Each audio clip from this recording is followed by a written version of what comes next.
نطلب من الأمم المتحدة تحمي النازحين والمهجرين واللاجئين، ما نقبل أي تدخل. لدى المخيمات، هي المخيمات المينا كافينا.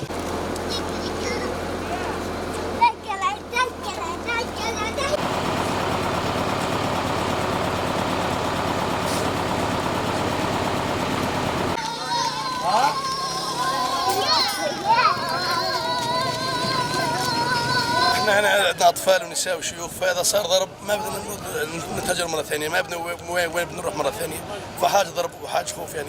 احنا كاهالي مخيم يعني نرفض الاحتلال التركي، تهجرنا اكثر من مره يعني نرفض الاحتلال مره ثانيه ونرفض الخوف والرعب يعني، فانا عشنا بحاله رعب وحاله خوف يعني.